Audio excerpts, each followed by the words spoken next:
Welcome back to my channel. Today we're going to be talking about some limit definition of a derivative and try to find some patterns. So before we get started, don't forget to like, subscribe, and hit that notification bell. So we're going to be looking for some patterns with this limit definition of a derivative. So our limit definition of a derivative is that f prime of x, our derivative, is equal to the limit as h approaches 0 of our difference quotient f of x plus h minus f of x all divided by h. So what we're going to be doing is we're going to be looking for some patterns. So we're going to try a couple here, and then we're going to look a little bit more in class to see if we see anything that's kind of consistent. So the first one we're going to start with is find f prime of x when f of x is equal to 5. So f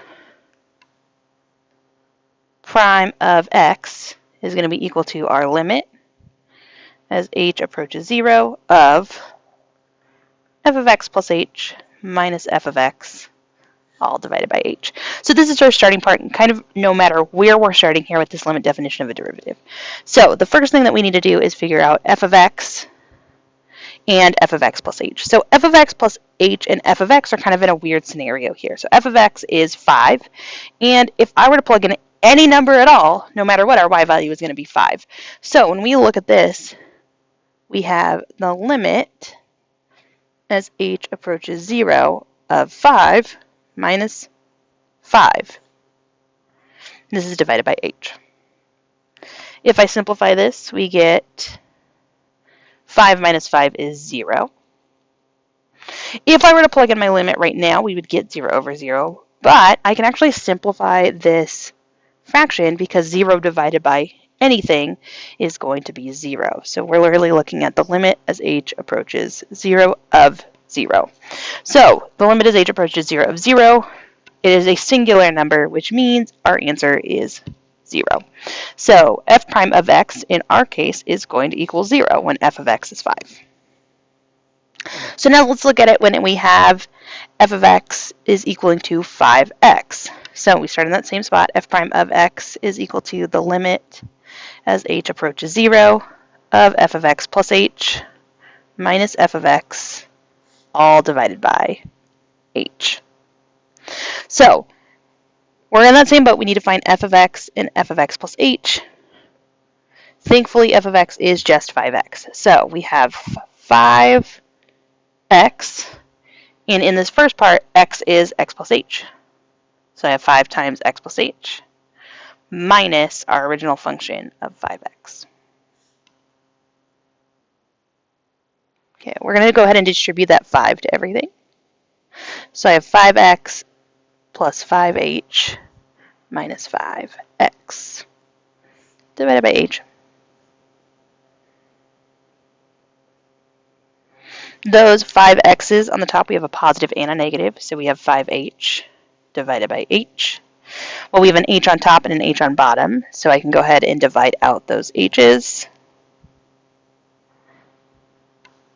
And I have the limit as h approaches 0 of 5. This is a solid number just like we had above, so our limit is approaching 5.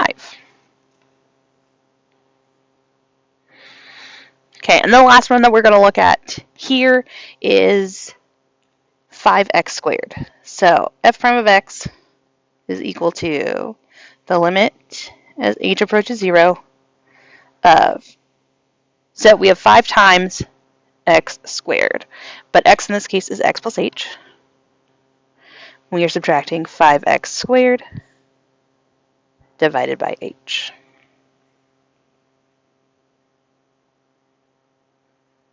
So the limit as h approaches 0 of 5 times x plus h squared. So the first thing I'm going to do is multiply out x plus h squared. So x plus h times another x plus h. X times x is x squared. I have an x times h and an h times x. Those are both xh's, so I have 2 of them. And an h times an h, giving us an h squared.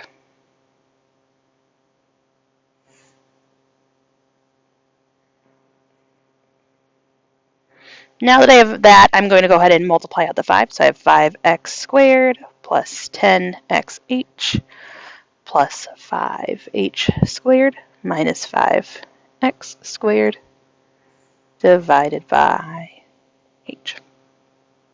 So we have a positive 5x squared, a negative 5x squared, so we're going to go ahead and cancel those out. We're left with 10xh plus 5h squared. So right now, if I were to plug in 0 for h, I would get 0 over 0, but if I look at the top, there is an h in both things. So in order to cancel out an h on top and bottom, divide it out, we are going to factor out their common h. So we have an h out front, and then I need to figure out what multiplies by h to give me 10xh plus 5h squared. So 10x times h gives me that first term.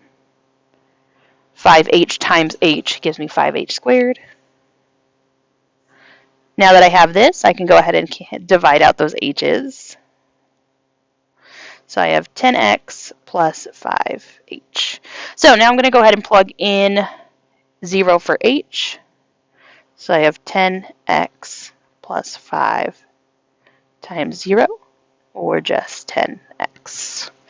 So when we're looking for the derivative of 5x squared, our derivative f prime of x is equal to 10x.